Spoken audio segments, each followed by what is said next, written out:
You were never the owner of this house, Mom. Dad just let you live here. My son said those words while carving roast chicken at the dining room table, where I had spent 43 Thanksgivings serving him dinner. Vanessa didn't even look surprised when he said it.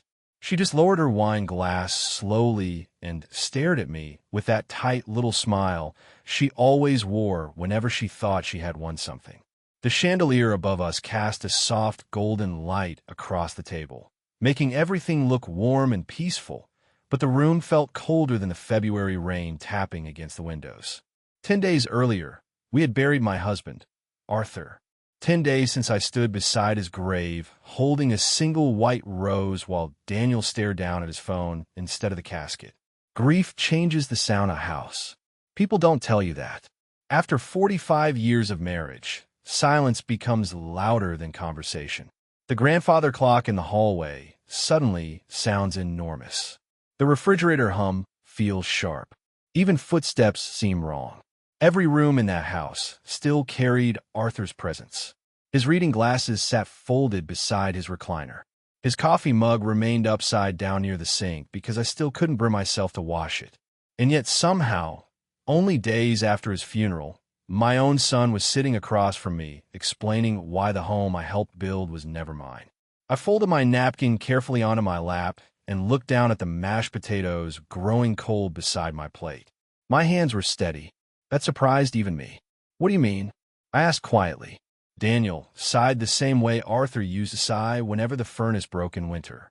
But unlike his father, there was no warmth in it. Dad paid for this place, Mom. Legally, everything was under his name. Vanessa and I talked about it, and honestly, this house makes more sense for us now. Vanessa finally spoke then. It's too much for someone your age anyway, Eleanor. The stairs alone are dangerous. Someone your age. I noticed she said it gently, almost kindly, which somehow hurt worse. Outside, rainwater slid slowly down the kitchen windows. I remembered standing in that exact kitchen 30 years earlier painting cabinets with Arthur, while Daniel sat on the floor eating cereal from a box, because we couldn't afford proper furniture yet. We built that life together one paycheck at a time. I worked double shifts at the elementary school library while Arthur renovated houses on weekends. We skipped vacations for nearly 15 years just to afford the down payment on that home. But suddenly, according to my son, I had merely been living there. I looked at Daniel then, really looked at him. The little boy who used to crawl into our bed during thunderstorms was gone. Sitting across from me was a tired, middle-aged man avoiding my eyes while his wife silently claimed my life inch by inch. So what exactly are you saying? I asked. Vanessa reached for her wine again. We think it would be best if you started fresh somewhere smaller. Daniel nodded immediately after she spoke, like a man approving paperwork he hadn't fully read. There's a nice senior apartment complex near Beaverton, he added. You'd probably like it there. Probably. I stared at the steam disappearing from my untouched dinner. Then I smiled softly, stood from the table, and walked upstairs without another word. Neither of them followed me. In the bedroom Arthur and I had shared for decades, I opened the closet and pulled out a single cardboard box from the top shelf.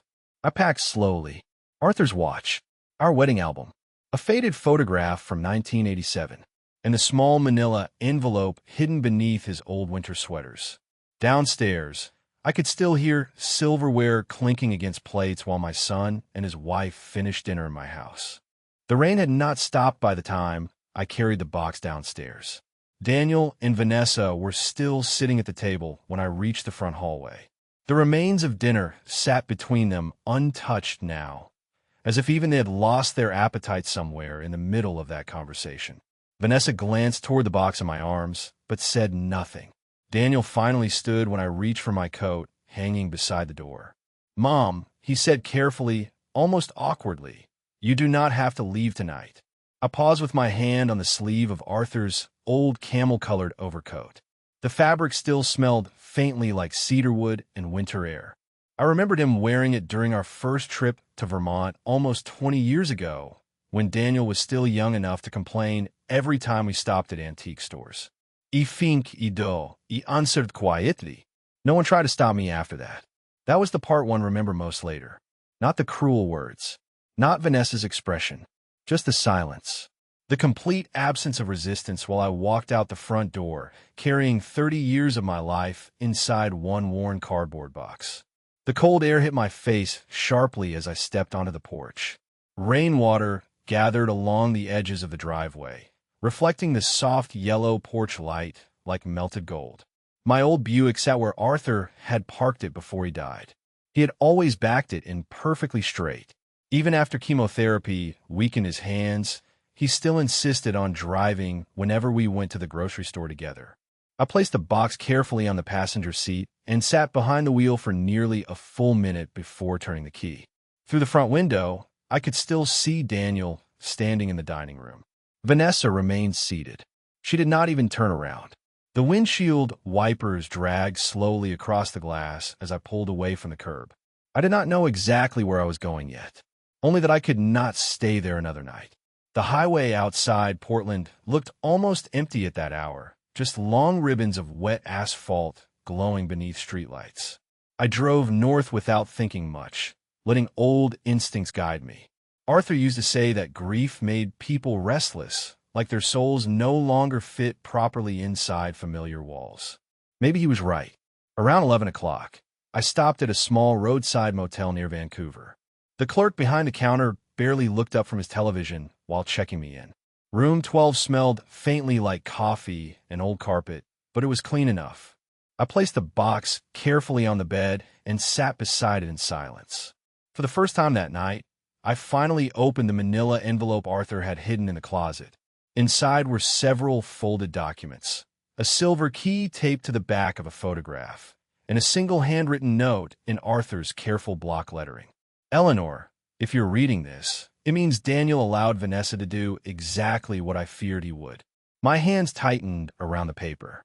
Beneath the note sat a bank statement from an account I had never seen before. The balance printed at the bottom made my breath catch in my throat. Outside, thunder rolled softly across the dark sky while I stared at the numbers over and over, trying to understand what Arthur had been hiding from me all these years. The next morning, I would discover that the house was only the beginning. And somewhere across town, Daniel was about to learn that his father had never trusted him nearly as much as he believed. I barely slept that night. The motel heater rattled every few minutes like loose change trapped inside metal pipes. And each time it kicked on, I opened my eyes expecting to see Arthur sitting in the chair beside the bed reading one of his old history books. But the chair stayed empty. Around 3 in the morning, I turned on the small lamp near the bed and looked through the documents again. The bank statement showed an account balance of nearly $1 million. Even staring directly at the number, my mind struggled to accept it. Arthur and I had lived carefully our entire marriage. We drove used cars. We clipped coupons. We canceled vacations whenever Daniel needed help with tuition or repairs on his first house. There had been years when Arthur worked 6 days a week remodeling kitchens while I stayed late shelving books at the school library just to keep us afloat. And yet somehow, quietly, without ever telling me, he had built something enormous in the background of our ordinary life. Beneath the statement sat another envelope marked with my name in Arthur's handwriting. I opened it slowly. Inside was a notarized document listing a trust under the name Eleanor Whitmore Family Trust. My breath caught again when I saw my own name beside the word sole beneficiary and acting controller. Arthur had created the trust almost 11 years earlier, long before he became sick, long before Vanessa entered our lives. There was also a handwritten note paper-clipped to the final page. If Daniel ever forces you out, do not argue with him. Let him believe what Vanessa wants him to believe. Then call Harold Bennett immediately. The phone number was written underneath in blue ink. I stared at those words for a long time. Harold Bennett, Arthur's old attorney. I had not spoken to Harold in years, not since his retirement dinner at the country club outside Lake Oswego. I remember Vanessa complaining afterward that the event felt outdated and depressing because everyone there was over 60. Back then, I thought she was merely insensitive. Now I wondered how many warning signs I ignored simply because I wanted peace in the family. Morning arrived gray and cold. I drove to a small diner across the street from the motel and ordered coffee I barely touched. A young waitress refilled my cup twice, while country music played softly overhead. Around me, people talked about weather forecasts and basketball scores while my entire life sat folded inside a cardboard box in the passenger seat of my car. I finally called the number Arthur had left. Harold answered on the second ring. His voice sounded older, rougher than I remembered. "Eleanor," he said immediately, almost like he had been expecting my call for years. For a moment I could not speak. My throat tightened unexpectedly. "Arthur left me something," I managed quietly. The line went silent. Then Harold exhaled slowly. Then I assumed Daniel finally showed his true colors. I looked out the diner window at the rain collecting along the parking lot curbs. "You already knew?" I whispered. "Arthur knew," Harold corrected gently, "and he prepared for it very carefully." My stomach turned cold again. Outside, a dark SUV pulled slowly into the diner parking lot and stopped directly beside my Buick. The driver remained inside with the engine running. Tinted windows. Familiar license plate. Daniel. I realized then that my son had followed me. And judging by the expression on Harold Bennett's face after I quietly told him Daniel was outside, there was something inside those documents my son could not afford for me to discover yet. In the next part, I would learn why Arthur hid the trust for over a decade. And Daniel was about to say something that would change the way I remembered my entire marriage forever. Daniel stepped out of the SUV slowly, pulling his jacket tighter against the rain. For a second, standing there in the diner parking lot, he looked almost young again, tired, nervous, like the little boy who used to wait outside my bedroom after nightmares because he hated sleeping alone. But the moment disappeared as soon as he opened the diner door and spotted the papers spread across my table beside the untouched coffee.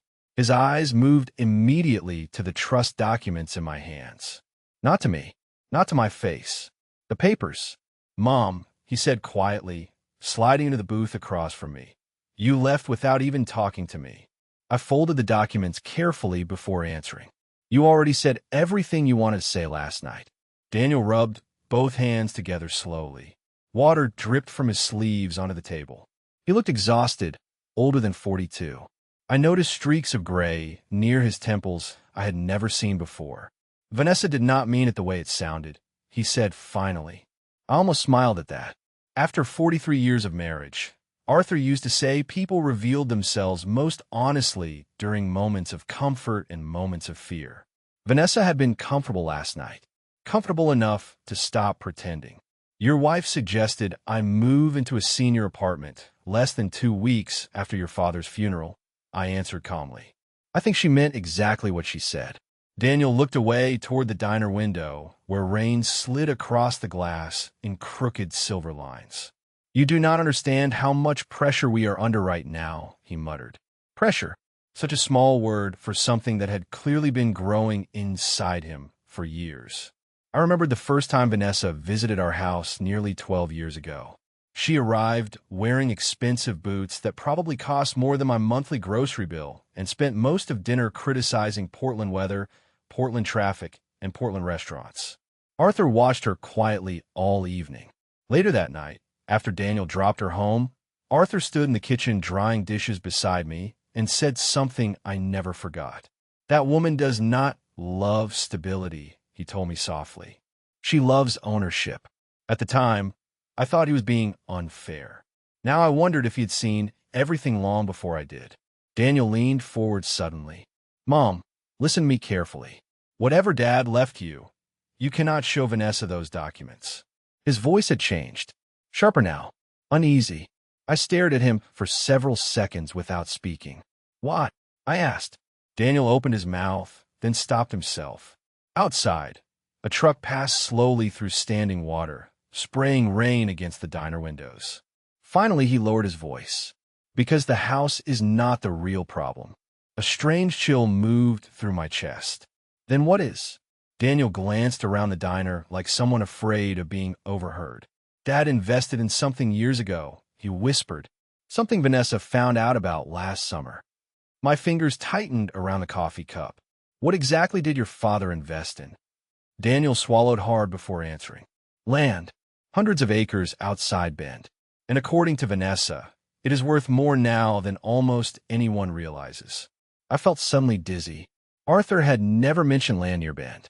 Not once in 45 years. Daniel leaned even closer across the table. Vanessa thinks the trust controls all of it, he said quietly. And she will do anything to get access to it before the official probate review next month. Before I could respond, my phone rang sharply against the table. Harold Bennett's name flashed across the screen. The moment I answered, I heard something in his voice that made my stomach drop instantly. "Eleanor," he said urgently, "you need to leave that diner right now. Vanessa just filed an emergency petition against you this morning." I froze. What kind of petition? There was a long silence on the line before Harold answered. "She is trying to prove you are mentally unfit to control Arthur's estate." In the next part, I would discover how far Vanessa had already gone behind my back. And for the first time in my life, I began to wonder whether my own son had helped her plan it. The drive back to the motel felt unreal, like I was watching someone else's life unfold through rain-streaked windows. Daniel followed behind me in his SUV the entire way, but never once tried to pull beside me again.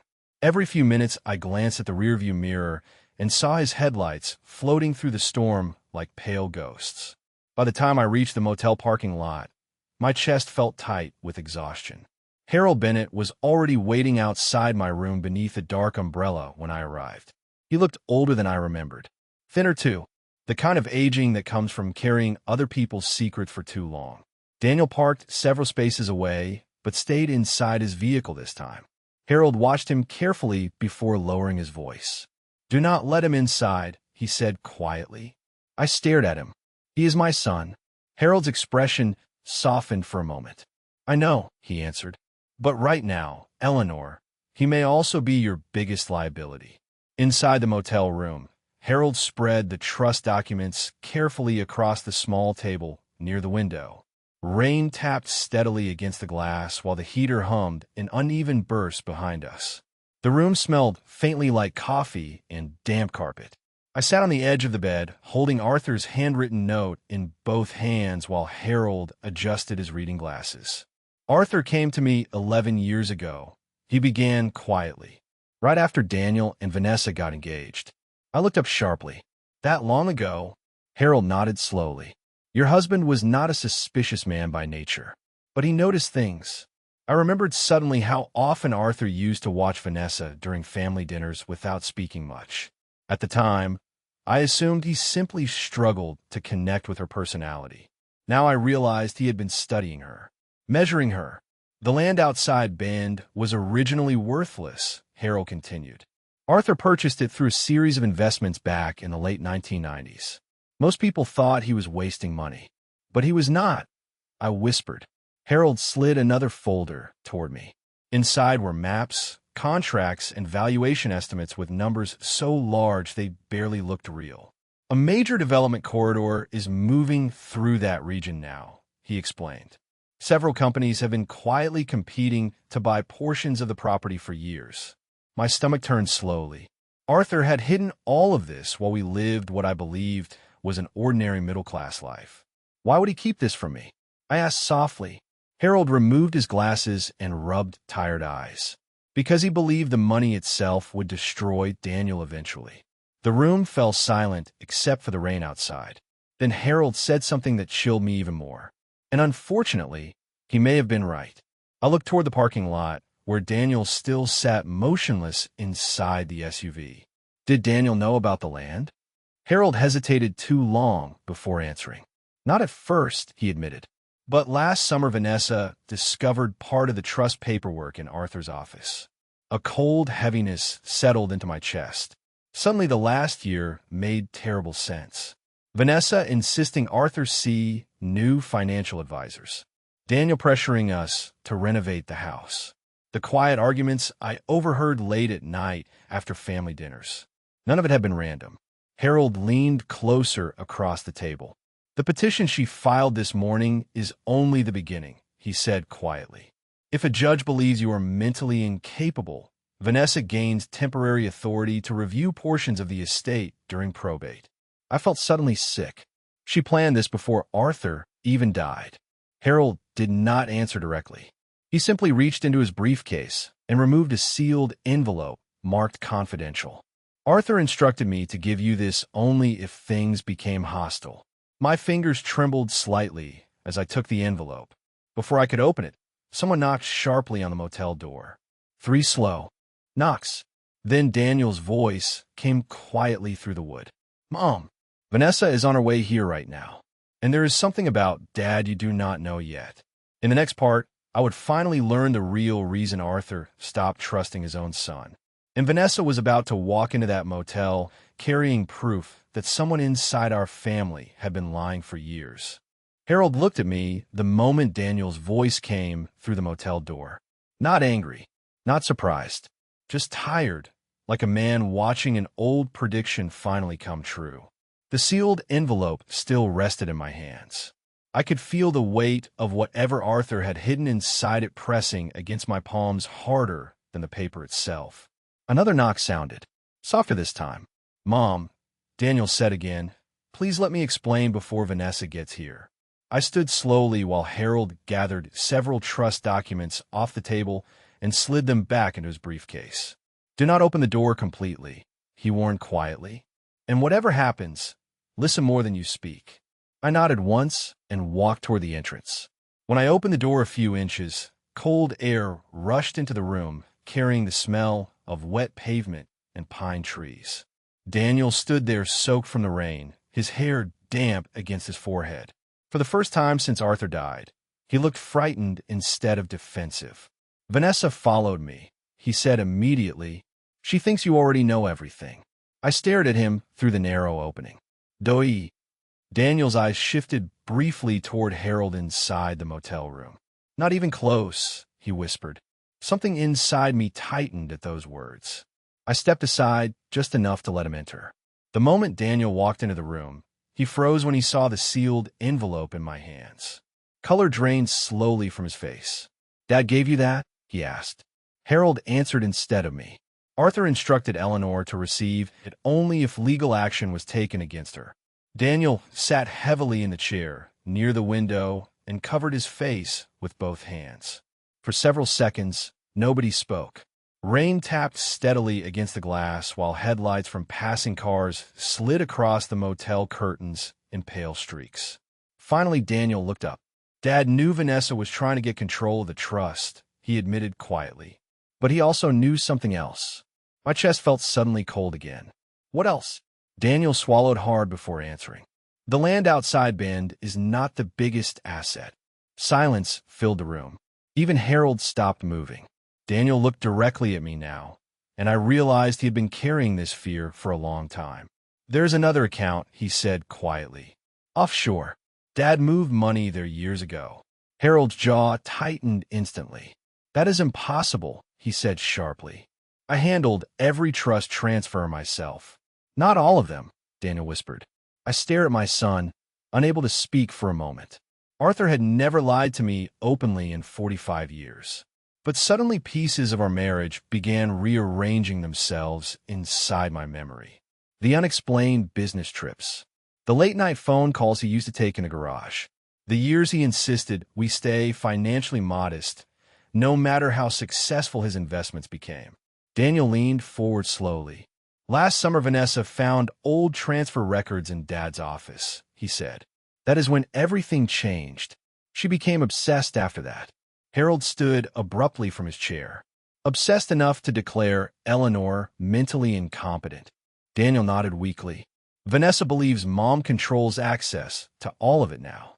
My hands trembled slightly around the envelope Arthur left behind.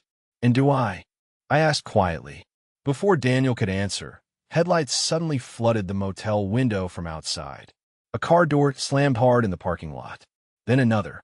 Daniel went pale instantly. She is here.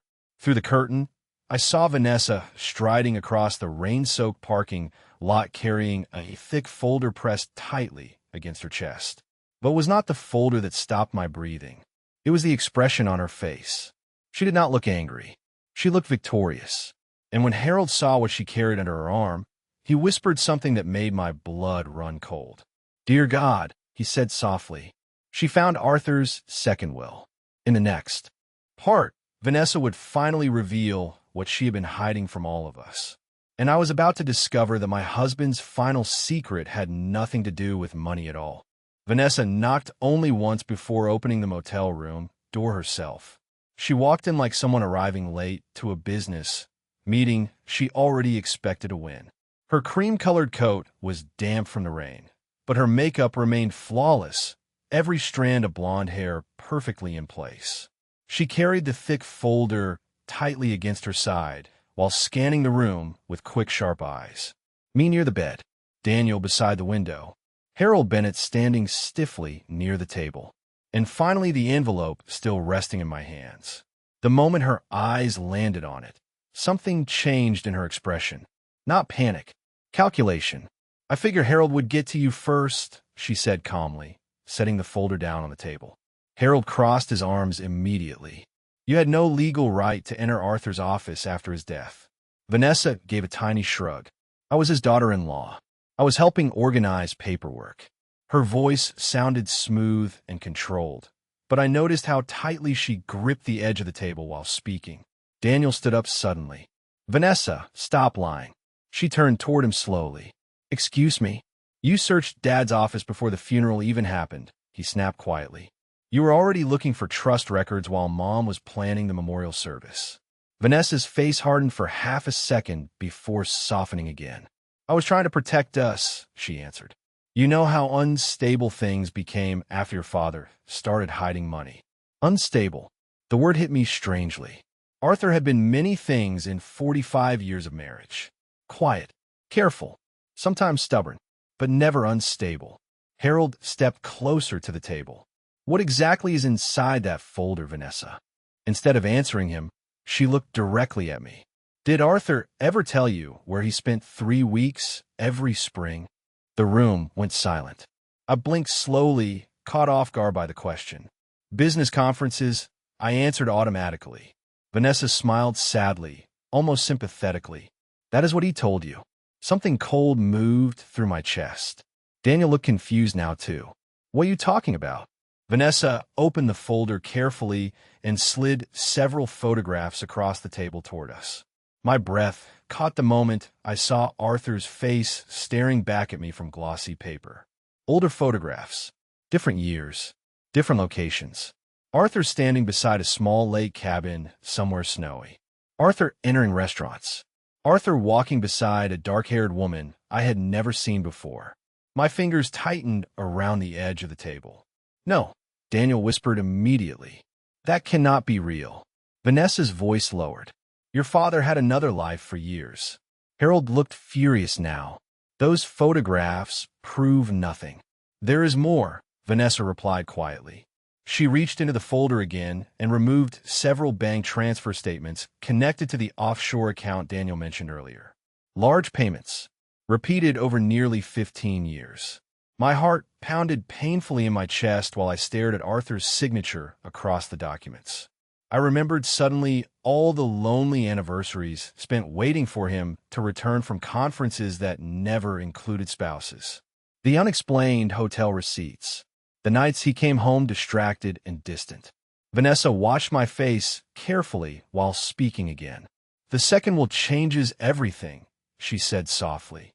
Arthur knew the truth about his own marriage long before he died. I felt suddenly unable to breathe properly. "What truth?" I whispered. Vanessa slowly opened the final document inside the folder. "According to this version of the will," she said carefully, "Arthur intended to divide certain assets differently after confirming information about Daniel's biological history." The room froze. Daniel stared at her blankly. Harold's face went completely pale. And for the first time in 42 years, I saw genuine fear in my son's eyes. Vanessa placed one final sealed envelope onto the table between us. "Arthur ordered a DNA test before he died," she said quietly. "And the results are inside." Outside, thunder rolled across the motel parking lot while nobody in the room moved. My hands trembled as I stared at the envelope carrying my husband's handwriting across the front. "Eleanor, open only when you are ready to know everything." In the next part, I would discover the secret Arthur carried for decades inside our marriage. And one sentence inside that envelope was about to destroy the last piece of the family I thought I knew. I could hear the rain before I could hear my own breathing. The motel room had become strangely quiet after Vanessa placed the envelope on the table. Nobody moved. Nobody even looked at each other anymore. All eyes stayed fixed on Arthur's handwriting across the front of that cream-colored envelope, like it carried the final heartbeat of our entire family inside it. My fingers felt numb as I reached for it. 45 years of marriage had taught me the shape of Arthur's penmanship better than my own. Every grocery list, every birthday card, every note left beside the coffee maker on early mornings before work. I knew those letters, and suddenly I hated them a little for the first time in my life. Daniel stood near the window, staring at me with pale, frightened eyes. "Mom," he said softly, "you do not have to open it right now." Vanessa crossed her arms immediately. Actually, she probably should. Harold shot her a furious look. "You have done enough already." But Vanessa did not back down this time. "I'm not the one who lied to her for 45 years, she answered quietly. The words hit harder because she spoke them without cruelty, just certainty. I slid my thumb beneath the envelope flap slowly. Inside was a folded letter and a sealed laboratory document stamped confidential. I unfolded the letter first. "Eleanor, if you are reading this, then things have unfolded exactly the way I feared they would. I never wanted you to learn the truth this way." My vision blurred for a moment. Arthur's voice almost seemed alive inside those sentences. Calm, careful, controlled even now. I kept reading. 23 years ago, I discovered information regarding Daniel's biological history during a medical screening after his accident near Eugene. I chose not to tell you because by then, Daniel was already my son in every way that mattered. My entire body went cold. I looked up slowly at Daniel, who had gone completely still near the window. "No," he whispered immediately. "No, Dad would never." My hands trembled as I continued reading. The letter explained how Arthur quietly ordered private testing years earlier after doctors noticed a blood type inconsistency during Daniel's surgery. The results confirmed Arthur was not his biological father. But what shattered me was not the discovery itself. It was the next sentence. "I never doubted your loyalty, Eleanor. I always believed there was another explanation, and I stopped investigating because I loved our family more than I loved certainty." Tears finally burned behind my eyes then. Not because Arthur accused me, but because he had carried that burden silently for over 2 decades without ever punishing me for it. I tried to remember every argument we ever had, every distant season in our marriage, every lonely spring conference. Suddenly none of them looked the same anymore. Daniel stepped closer carefully. "Mom, I swear to you, I did not know." His voice cracked when he said it. And for the first time since Arthur died, I believed him. Vanessa reached for the laboratory report, still lying unopened beside the letter. "The second will changes based on those results," she said quietly. Harold slammed his hand against the table hard enough to make the lamp shake. "Stop treating this family like an investment portfolio." But Vanessa only stared at me. "You deserve the truth," she answered. Outside, lightning flashed across the parking lot windows in pale white streaks. My hands moved slowly toward the sealed DNA report. Then suddenly Daniel spoke again, almost too softly to hear. "There is something else Dad never told you." The room froze. Daniel swallowed hard before continuing. "He found out who my biological father actually was 6 months before he died." My heartbeat stumbled painfully in my chest. "What are you saying?" Daniel looked directly at me now, his face pale with fear and shame. "The man is still alive." In the next part, I would learn the identity Arthur protected for more than 20 years. And the answer waiting inside that DNA report was about to connect our family to someone none of us expected. The rain finally stopped sometime after midnight, but the silence inside that motel room only grew heavier. Nobody touched the cold coffee sitting on the table anymore. Harold stood near the window with both hands in his coat pockets, staring into the dark parking lot, while Vanessa remained perfectly still beside the dresser. watching me with the patience of someone waiting for a building to collapse. Daniel looked exhausted, older somehow, like every secret Arthur protected had suddenly aged him 10 years overnight. I still held Arthur's letter in my lap while the unopened DNA report rested beside it like a live wire nobody wanted to touch. "Who is he?" I asked quietly. Daniel looked down immediately. "Dad never told me the name directly," he admitted, "but he figured out after hiring a private investigator last fall." Harold turned sharply. "Arthur hired an investigator?" Daniel nodded weakly. After Vanessa found the transfer records, she kept pushing him for answers about the land, the offshore account, all of it. Dad started digging into everything again after that. I closed my eyes briefly. Arthur had spent the final months of his life carrying all of this alone while I sat beside him discussing grocery lists and medication schedules. The grief inside me shifted then. It no longer felt clean and simple.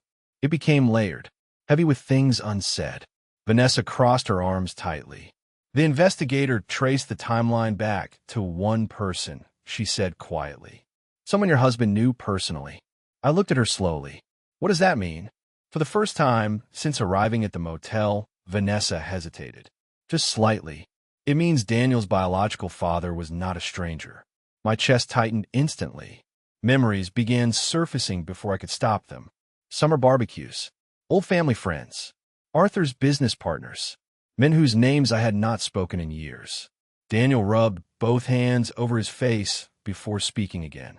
"Dad confronted the investigator privately 6 months ago," he said. "After that, he changed portions of the trust and created the second will."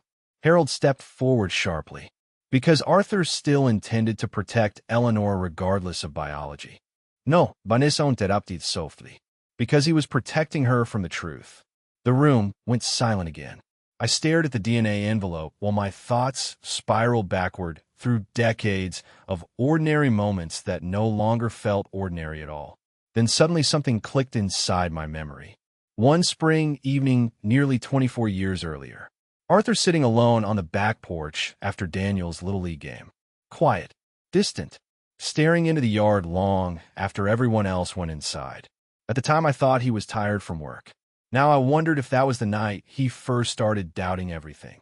My throat tightened painfully. Did Arthur think I betrayed him? I whispered. Nobody answered immediately. Finally Harold spoke gently. "Arthur believed you loved him completely. That never changed." I looked up sharply. "That is not what I asked." Harold removed his glasses slowly. "No," he admitted quietly. "He did not believe you betrayed him intentionally." The word intentionally echoed inside my chest like a crack in glass. Before I could ask what he meant, Vanessa stepped closer and carefully opened the folder one final time. She removed a faded photograph and handed it toward me. "The investigator found this inside Arthur's private files," she said softly. My hands trembled as I took the photograph. The image showed me at 26 years old standing beside Arthur at a 4th of July picnic. Young, smiling, holding baby Daniel in my arms. But it was not me or Arthur that made my blood run cold. Standing directly behind us with his hand resting lightly on Daniel's stroller was a man I had not seen in over 20 years. Robert Bennett, Harold's younger brother. My knees nearly gave out beneath me. Slowly, I looked up at Harold across the motel room. His face had gone completely pale. And suddenly I understood why he looked so haunted from the moment this nightmare began.